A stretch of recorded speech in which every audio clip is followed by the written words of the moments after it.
Welcome, everyone. So I can't see all your faces because we're doing a webinar tonight. That's why it's a little awkward. I apologize in advance. Welcome to a fun spin-off event that Lee and I have decided to do for PCL Reads. So we're going to do PCL Family Reads tonight with the lovely author Mariahadessa. And we're so excited to have her here with her fabulous book, Layla's Happiness. And this is similar to another event Lee and I did last summer, which we're so thrilled to do back again. And we have a whole calendar of events tying in with this beautiful book about what makes you happy. So we have, obviously, we're kicking off tonight with our lovely author talk. At the Washington Park Library and the Mount Pleasant Library, we have a whole bunch of fun events for kids to do. We have a story time with chalk art to write in chalk or draw what makes you happy. We are learning about plants with Farm Fresh Rhode Island this Wednesday afternoon at 3:30 because gardening makes a lot of people really happy.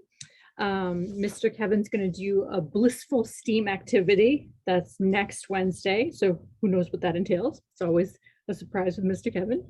And we have our Children's Readers Theater program on Fridays, and that is focused around a happiness play as well. And at Mount Pleasant, Mr. Garrett is going to do a happy stop motion video story. So you get to explore some technology over there. And that is on Tuesday, August 17th at 6 p.m.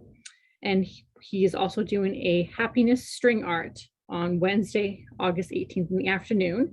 And tying the whole month together, Lee worked with the Rhode Island Food Bank again, and we are doing a food drive. So all 9 locations of the Providence Community Library have food bins to drop off. So drop off your goods, and we will be so thrilled to send those out and help the community.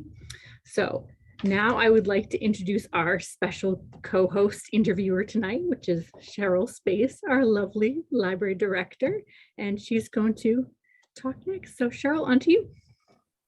Thank you, Amy. Thank you, Lee. Thank you, Kate, here from the Rhode Island Center for the book. And thank you, Mariahadessa. We're so thrilled to be here. So every year since 2001, the Library of Congress has organized the National Book Festival in Washington, D.C., which takes place in September. And the festival is really a massive celebration of the joy of reading and writing and authors and illustrators and everything literacy. And each year, as part of the National Book Festival, the Library of Congress's Center for the Book puts together a list of 50 books, one representing each state. And these books are selected by the local Center for the Book. So our book each year is selected by the Rhode Island Center for the Book, with lots of input from librarians and teachers and committee members and passionate readers who live in this state. So books can be written by authors from the state, they can take place in the state, or celebrate the state's culture and heritage. So this year, the Rhode Island Center for the Book is proud to announce that Layla's Happiness, written by Mariahadessa Ekere Tallie and illustrated by Ashley Corin, is the 2021 selection from Rhode Island. So we are so lucky to have Mariahadessa with us tonight to celebrate her book, which is this year's Rhode Island Great Read. So Layla's Happiness received many starred reviews and is the winner of the 2020 Ezra Jack Keats Award for Illustration and Honor Award for Writing. Mariahadessa is a poet, an international educator, a mom, and a published author of books for children and adults. She's currently a Ph.D. student at Brown University in Theater Arts and Performance Studies, which is why we're so fortunate to have her here with us in Rhode Island. She is a self-proclaimed very proud New Yorker, however, but we're happy to have her here in Rhode Island with us. So thank you so much for being with us, Mariahadessa, and thank you to everyone who's listening. We're so glad you're also here with us tonight. So my first question for you, and then after I ask a few questions, those of you who are listening, please feel free to put your questions I believe either in the Q&A or the chat. Is that right, Amy? Yes, so I was just typing a message in the chat. Okay. After the author talk, we're going to have Q&A, and Lee and I will open it up to anyone who wants to unmute. Will be asked to unmute if they want to speak in live time and talk to Mariahadessa. You're welcome to do that, or you can just list it in the chat, and Lee and I will go through the chat and ask. So, awesome. Thank you. So I have a few questions, and my first question is, You've written poetry and published books for adults, but what inspired you to create a children's book? Okay, thank you so much for that. Cheryl, I have to say thank you to you before I start. Thank you, Cheryl. Thank you, Lee. Thank you, Amy. Thank you, Kate. Thank you, Center for the Book. It is true, I'm a very proud New Yorker, and I am really fortunate to be in Rhode Island. Y'all have embraced my work in a way that is just,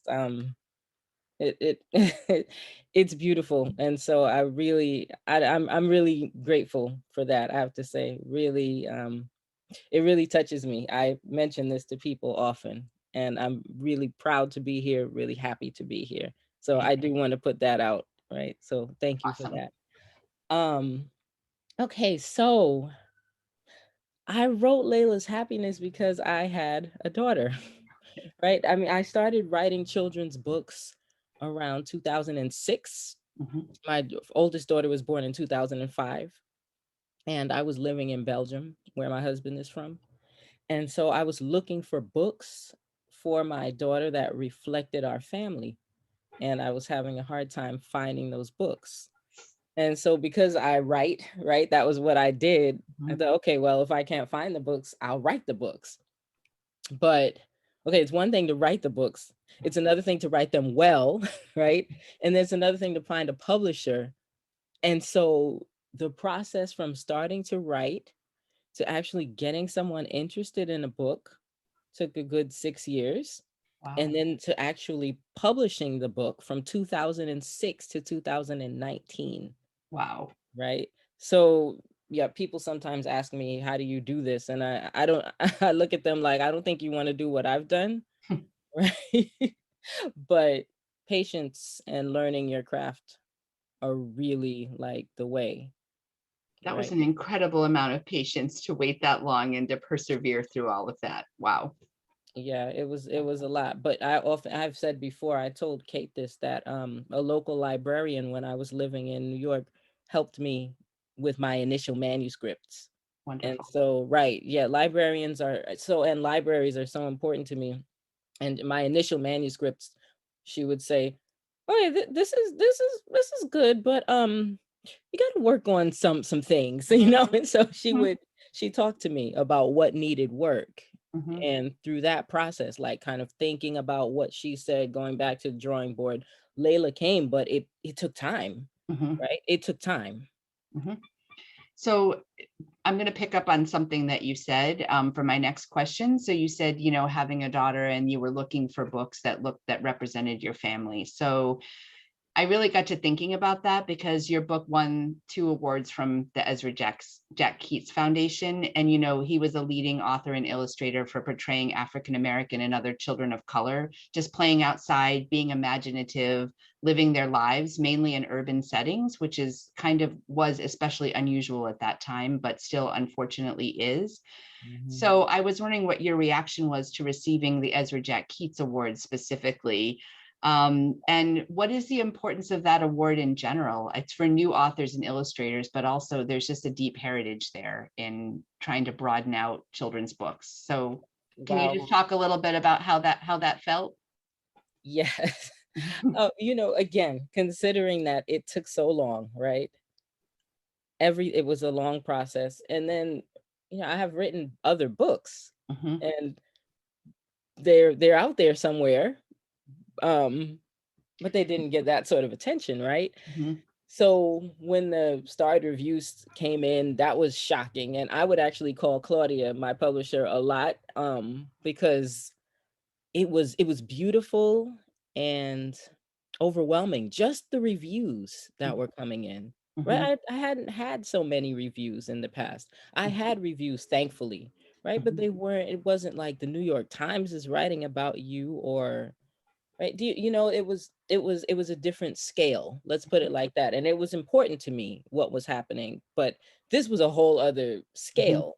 And so when Claudia sent a message saying, I have to talk to you, like, call me as soon as you get this. I have news. What news? What's going on? Yep.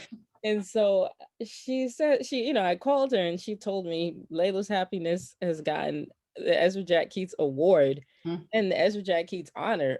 I mean, it was stunning. It was stunning. It's unexpected. You know, I mean, I've been writing for a long time, not only children's books, as you said, but since Right. 1990 something, like sharing my work with people. This was stunning. There's no other way to put it. I promise you that I cried about, no, I mean, really, just because it's just, yeah, to have people listening to you when you are saying something that's important to you, right? When you're trying to get something across, when you're trying to do, right, what Rudine Sims Bishop talked about, like windows and mirrors, like all of that, it's incredibly meaningful, right? And so I knew from my community here in Rhode Island that the book was being well received, but I was really surprised to get the Ezra Jack Keats Award. And yes, a deep heritage indeed for the book. So it's a part of a lineage now, right? And that it was already part of a lineage, right? Like there's a whole genealogy of why this could even be in the world. But for it to now be in direct conversation with Ezra Jack Keats and his work and his mission is really affirming.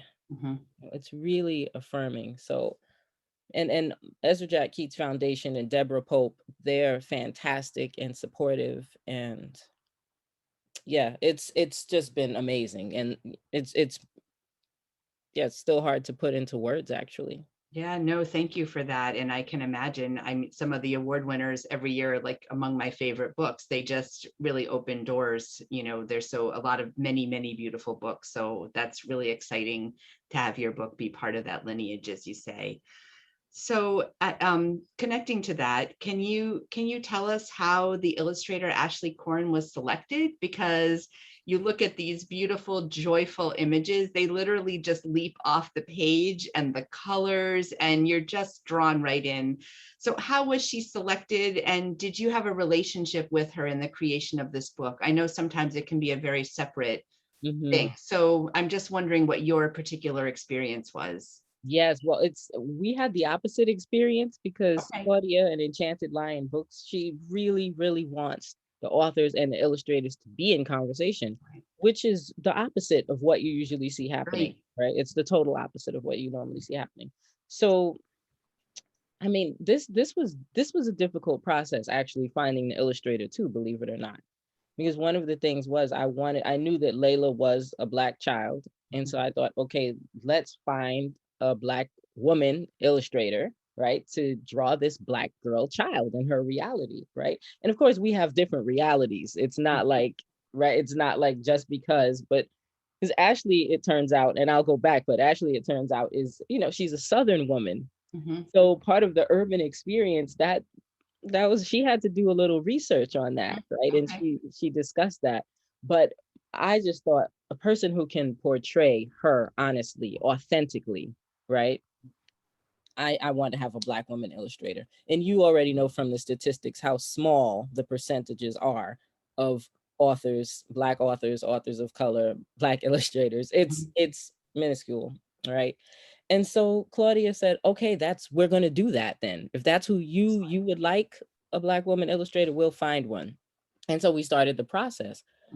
But once a Black woman author or illustrator, illustrators in particular, the authors, we're still out here trying to figure out the next step. But the illustrators can get booked for years. And so we had illustrators we were really interested in, but they couldn't work with us because they were booked. Already had projects, yeah. Oh yeah, but for years. Wow. Wow. Okay, and so we thought, all right, let's find someone new. Okay, that's not so easy either if you don't know where to look. If you know where to look, which now I do and Claudia does, it's easy. Okay, but if you don't know where to look, it can be challenging. And so finally, she went on a website and she found these portfolios and she sent me Ashley's and someone else's. And she said, look at these. And it was from the immediate, I was like, Ashley, this is the one. And she reached out to Ashley, and Ashley this is her first book too. Oh, So wow. yeah, this is her first book, also her first children's book. So she had no projects on the table, children's books, and she like, read the manuscript and agreed. And yeah, and since then we got in contact. We talked about what I was envisioning and who she was and who I was, and we found out we were the same sign, and so all of that was really exciting, and then she went about illustrating the book, and it was a hard process, right? Like, some of the images that she had initially are still in the book. And then a lot of other things, like I said, she had to do research. So she actually I think she went to New York, right? She just happened to go on a trip, and she saw a community garden, and she's like, that's what they're talking about, right? She just happened to see that, right? And she told me, which I forgot, that I sent her pictures of my daughter eating spaghetti without a fork, because at the time Ashley didn't have a daughter. She now has a daughter. Okay. But at the time like how messy children are. Oh, yeah. Right. But in the beginning, it wasn't like that. It was like a more neat kind of portrait, right? Like, even a community garden, And so she saw some things, and she's like, okay, I know what to do now. Second shot, she got it. Beautiful. Can you imagine? That's the second amazing. time. That's amazing. It was amazing. I love that you found her in another way, because I feel like there's lots of very talented artists and writers out there who have not been discovered because of just the way the publishing world is. And that's exciting that you found a new way and that you found her. And I hope she illustrates a million more books. Yeah, she has illustrated another one, which I'm really excited about, right? I'm trying to get it, but it's on back order. Family Reunion is the name of it. Awesome. Right? Yeah. So yeah, and it's the next thing we're doing, Claudia and I, is also with someone new. So working with people who are new is very important to me. Yeah, that's incredible. So now, turning a little bit to the story, Layla is so full of joy about the many things that make her happy, friends and family and nature. And you mentioned your daughter, did you have an inspiration for Layla? And does she have any personal connections for you? How is she in your imagination, and how is she related to anyone you might know, or in your family, or yourself? Yeah, Layla, so it's interesting. I had been working with her for a while, so there's that, right? I'm looking at the book, and I'm looking at her like, Layla, who are you? Tell me. Who are you? Yeah. Who are you? Like, no, I'd been working with her for a while, so I knew something of her energy, right? Like, really, to me, the characters have energy, right? Somebody could ask a question about that later, right? But so there was my daughter, and then I had another daughter really quickly. And so I got into studying herbs, and I got into going to community gardens and teaching little ones about medicine making, and, kind of being around little ones, from picking them up and dropping them off at school, and, all these different. So I think just watching children, having children, watching children. And then there are things in there that I like purple is my favorite color, but I didn't put it in there. Like, I feel like Layla dictated the story, I had to work to edit it, right? But by the time I finally, and Claudia brought this up to me, by the time I finally got to this story, I was something like 3 or 4 Layla stories in. Okay. And this happens to be the Layla story that worked, which is another thing to tell authors, right? Or like aspiring authors. You might write what you think are perfectly fine things, but you've been working on them for a while. They're sitting there, they're in your head, right? They're in your body, one would hope. And so, yeah, I think Layla is my children. I think she's me, but I think she's children I've seen. I think she's what I dream for children. I think her freeness is something that I hope for children. Right. So I think that's who Layla is. I think Layla is someone having the experience that I would love for all children to have. Yeah. So on that, is she going to show up in another book, maybe? I think that she will, but it's Yeah, you know, like you said, I'm a student and I'm like almost having a huge Mhm. exam. And so I haven't had the space Yep. to hear the voice of my Layla Mhm. recently, but I think she will show up in something else. I just don't know what or when. Yeah, she's got a lot of adventures in her. It seems like, yeah. Yes, no, it's true. It's Well, true. and I'm thinking about the illustrations, the thing, and I'm circling back a little bit, I'm sorry, but the thing that struck me is the way everything just stopped when the farmer's market and everybody was there in the community. It just takes a big pause. And as a reader, I just took a deep breath and sat there with that image for quite a while because it's such an expression of community. Like the book is moving, and then all of a sudden we just take a deep breath and we're sitting there in the community garden, which is kind of related to Layla, doing all these things that make her happy. And then everyone just breathes together in the garden. And I'm wondering, I'm sure that was deliberate, but whether that was something you two talked about or in thinking about the character and the illustrations together. You know, I'm looking for that one now because that's actually, people ask sometimes, what's your favorite? Which one is your favorite? The thing about this, it also, yeah, I can see why, right? I guess we should, I'll put it so people There you can, go. Right. Thank right? you. Right, so we're talking about this illustration. Mhm. Yeah, because also there are no words, right? There's no Right. text. So there's that. One thing I wanted to say this to you and I didn't, and now I get a chance to. This was one of the illustrations she had in the first batch. Oh, wow. And this was from the minute we saw it, this was like, we have to have this, Mhm. right? Like, this is it. And it's funny because she did say that she saw a farmer's market in Mhm. New York. So yeah, this was just immediately a keeper. Yeah. Right. There's another one where she and Juan have the butterflies. Like Oh. that's another favorite, and that was there Mhm. in the beginning too. Right. Yeah. But yeah, I think it's funny because a lot of this, people devalue the intuitive, right? Mhm. Because they think that it's disconnected somehow from the mind or whatever.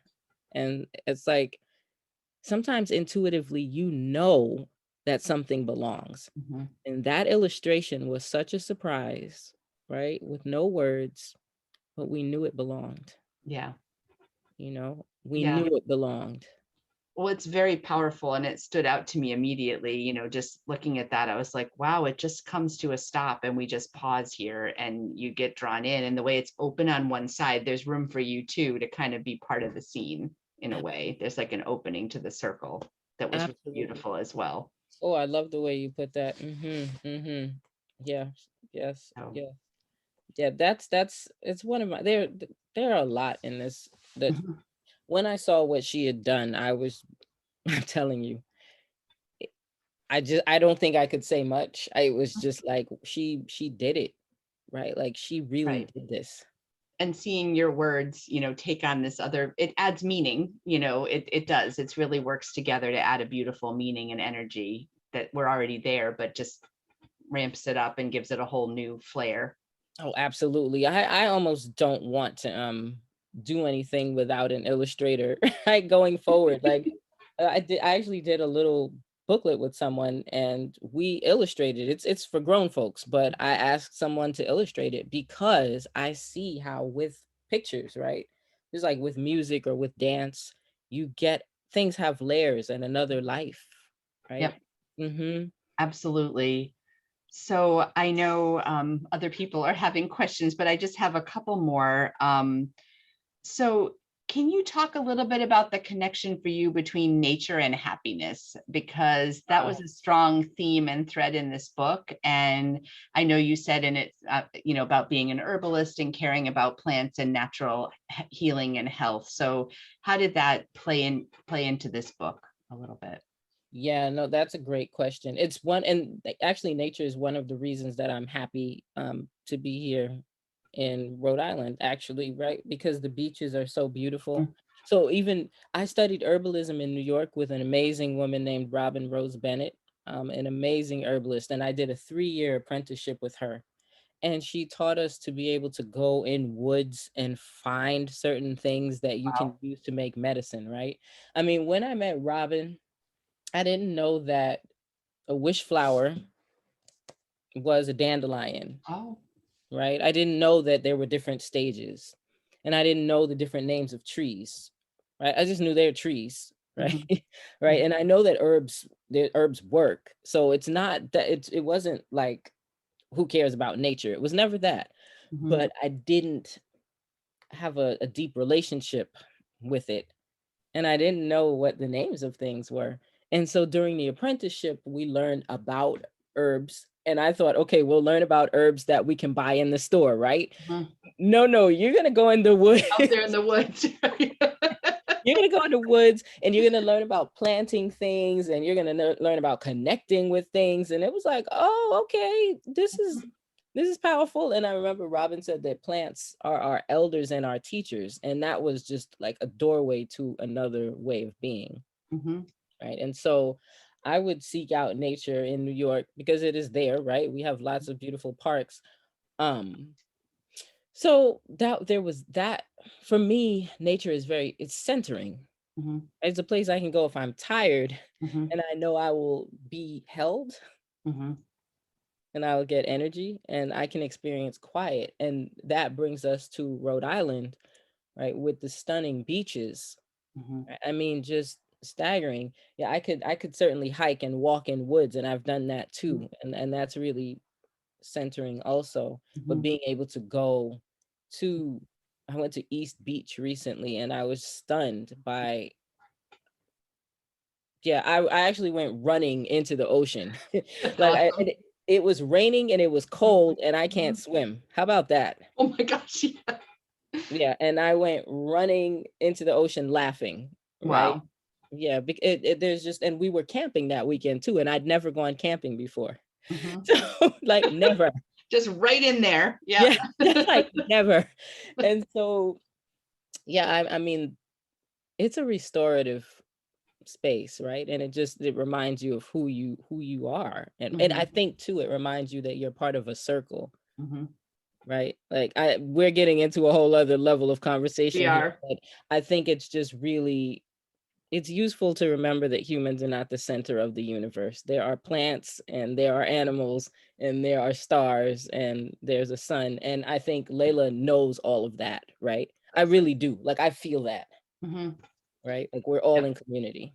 Well, and I felt that too. And I couldn't help but reflect on this past year, how important the outdoors has been, even more so to people, just the air, the space, the restoration from the stress. And this book just seems like it came at the perfect time as a gift to everyone, because it is about being outside and that restoration and finding that happiness and those simple things that don't cost money, and you can just be and really feel the beauty, and how important that really was to a lot, most everyone I know, their mental health, just that beauty of being outside. So thank you so much. It's funny because the book was delayed, right? It took extra time for the book to come out. I don't remember when it was supposed to come out, but it didn't come out then. And then there was this extra time, and there were even a few months, right, where it was delayed by, and then it came out, and then November, December, January, February, March, 4 months later, we were in this pandemic, right? And one of the things I do remember was feeling like we're in a pandemic, and a few months later, right, you have George Floyd murdered, Breonna Taylor, we find out. And so I was thinking, you might find this hard to believe, but I was thinking like, how is it possible that I have a book out right now about happiness? Shouldn't I like have, shouldn't like blatantly like work that is about social justice, shouldn't that be in the forefront right now? Like I was really grappling with myself actually. And at some point through conversation and through thought and just through being, I realized, no, Layla is also a part of this, right? Because this is what we strive for. This is what we dream of, is living, being left alone to live and to dream and to be, right? And so I understood that but it took me a while, especially as a poet who is really driven by social justice issues, right? I kind of had to remind myself that this book too was a part of that mission, but written about, the topic is happiness. But joy is, human beings deserve joy, and so that was a very important, all human beings deserve joy. So that was a beautiful message. Exactly. And I just have one final question, and that the end of the book, you speak directly to the reader. What is happiness to you? And I'm wondering why you made the decision to end your book with a question. I wonder why Layla decided to do that myself. But I tend to think it's genuine curiosity. And it's also to keep a conversation going, right? It's like, we have this work. There's this a poet I really adore and a professor at Brown. Her name is Erica Hunt, and she says that books are not monuments. They're like an occasion to think through with readers. And so I think Layla, by asking that question, gives us the opportunity to think through together. So I think that was the purpose. Yeah. And I love that because, as librarians, we spend a lot of time talking with parents, and some do it naturally and some, in conversation, how to get kids to really engage with the book and ask questions and look at it deeply and relate it to their own lives. And through this character, we have a direct invitation by the child protagonist to say, what makes you happy? So she's having a conversation with the readers, which is just really beautiful and unique. So I just love it. And so thank you for sharing that. No, thank you. Thank you so much. And thank you, Layla. Yeah, exactly. Thank you, Layla. So I don't know if we have any questions from the group. Well, I'll jump in, tying with what you were just talking about. I loved that question at the end because honestly, it's been one of my favorite picture books that I've read for story time at night with my girls, because I like doing that. And at bedtime, I might not be at my best. So I have to think up the questions. And it ended with that. I was like, oh, great. This is wonderful. And it was just fun to talk about all the things throughout their day and week that they thought about that made them happy. So thank you. Awesome. No, that's really wonderful, Amy. My daughter and I play a game called Roses and Thorns before we go to bed. We read a book and then we do our roses and thorns. And that's how I find out sometimes what's making her happy and what's irritating her, or what's a little bit annoying to her.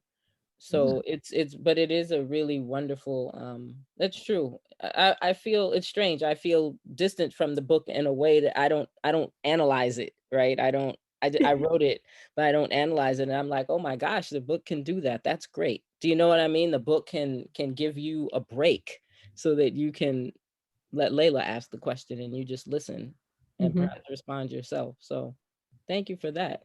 Yeah, it's awesome. So we have Carol Coonrod had one question. If Carol, if you want to chat directly, you may. We'll unmute you. Carol is my friend. Oh, she's I don't know if Carol's in New Hampshire or if she's in DC right now, but she's a friend of mine.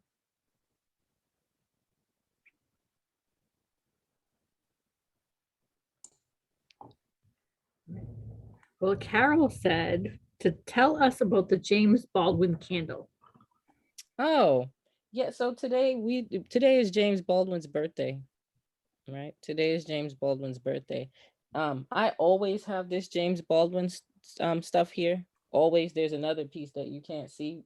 It's on a piece of cloth, right? I always have this. James Baldwin is one of my deepest inspirations, right? So that's why that's there.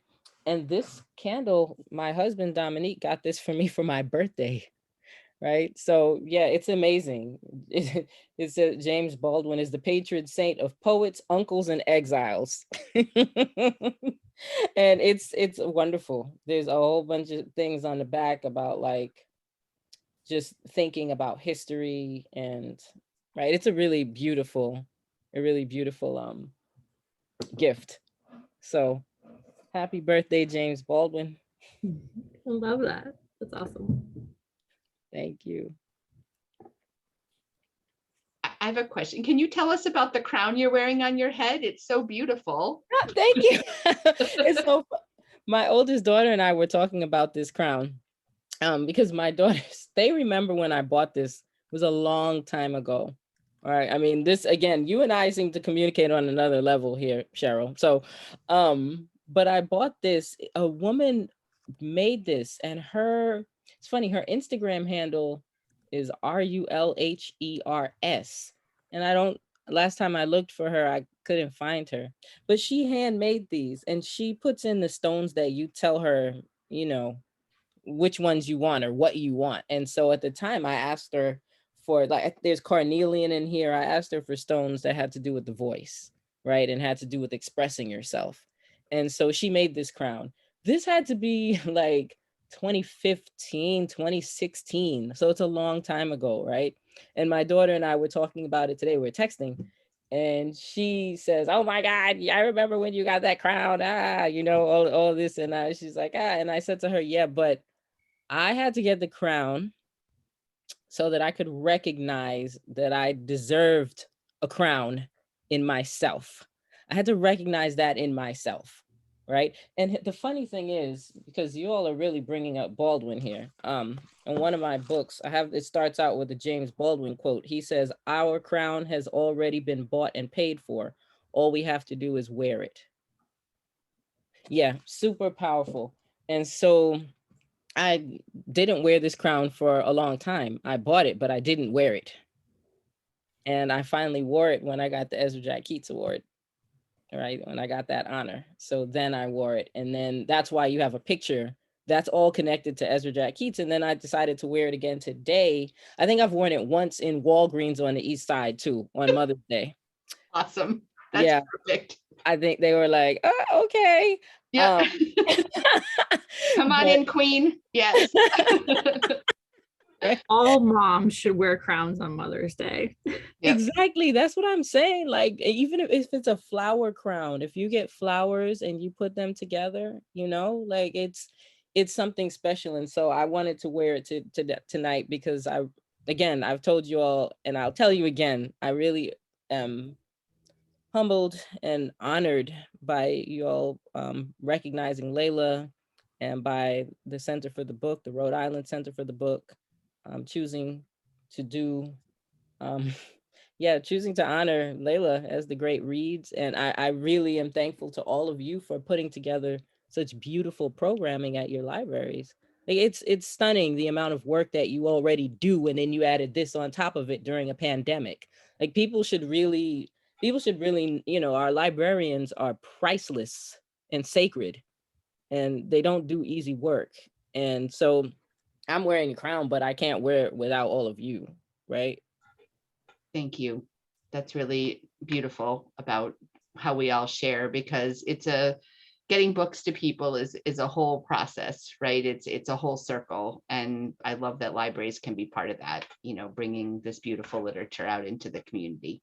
Absolutely. No, thank you. And speaking to that, I forgot to mention earlier that we still have copies of your book at all of the 9 locations too, so people can still pick them up. And I had a question as well that tied in with another piece. So the lovely Kate Lentz had dropped off books to all the libraries from Rhode Island Center for the Book.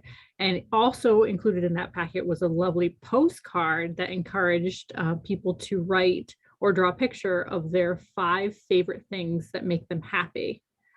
So I would like to know what all of us, the panelists, what 5 favorite things make us happy, putting everybody on the spot. I've been reading hilarious ones all week from specifically middle school students. Oh. For me, it's just plants. Oh. You fall in the repetitious middle school bracket then, Lee. Well, the different types of plants, like Mariahadessa said, though, there are thousands of species of plants, right? So you appreciate each one individually, so to speak, Mm-hmm. Okay, can I put Lee on the spot really quick then? Lee, oh yeah. Could you name like a couple of your favorites? Sure. Yeah. Right now, my biggest favorite, my most favorite rather, Cardoon. I'm pretty excited about Cardoon at the moment. It's in its second year. I grew it last year, and it's in the second year. It turns into flowers in its second year. It's a biennial, and it's basically related to like an artichoke, except I think it's grown for its leaves rather than the flower bud. So it's like extra spiky, and the flower bud is like the size of like a large baseball, and it's really scary, but also gorgeous. As like wonderful purple flowers that come up, and I mean it's like it's like 6 feet high, I feel, you know. So yeah, Wow. yeah, I was so happy to see it survive. So that's one I've been thinking about, you know. That's beautiful. I haven't heard of that. Are you all familiar with that one? Mm-mm. He surprises me every day. When we went to deliver the books to the different libraries, he whipped out his phone with this like identifier plant app to like figure out what plant was growing in the Wanscott garden. And I Yeah, didn't even know that was a thing.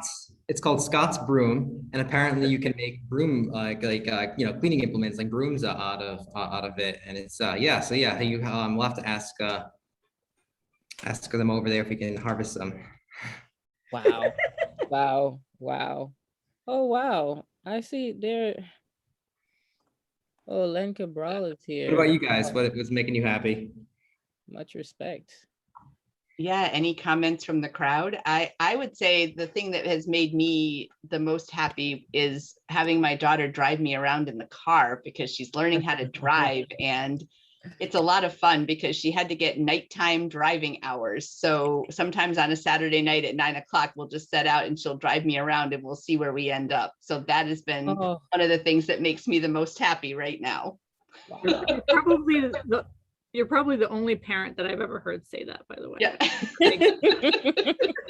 She's a very good driver. I feel very safe, but how about anybody else in the who's listening? Can you type it in and we'll read it out?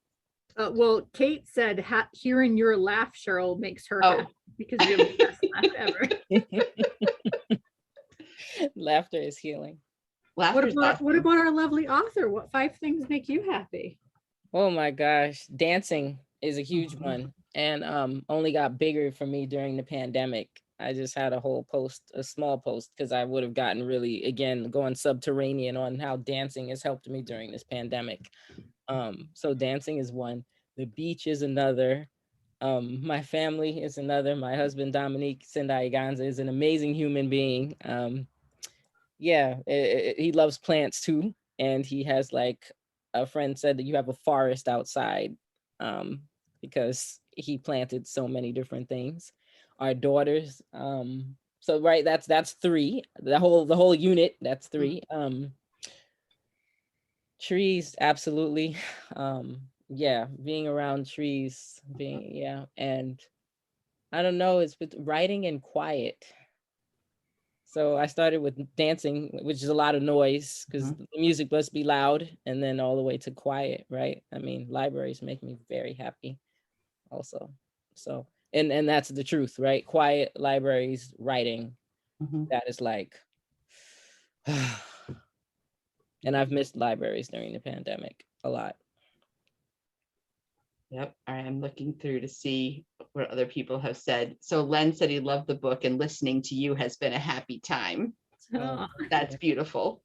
Yeah, no, thank you. And thank you so much for being here. Your name has come to us, has come to me more than once for the amazing work that you do. So thank you so much for being here. That's a privilege.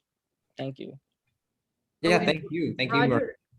Roger said, Lee, that Scotch broom grows wild on Nantucket Island if you need to go harvest some. Oh, okay, yeah, if we need more, we'll know where to go, know where to look. Thanks, Roger. Thanks, Roger. Very cool. Very cool.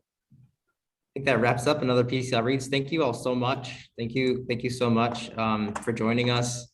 Thank you, Kate, Rhode Island Center for the book, for partnering with PCL Reads again. Thank you, Mariahadessa, for sharing your book and sharing what's making everyone happy. Thank you, Cheryl, for interviewing, and Amy for coordinating this one. So if you enjoyed yourself tonight, you can join us on the 3rd Monday of every month at 6 p.m. for virtual author talks and book discussions.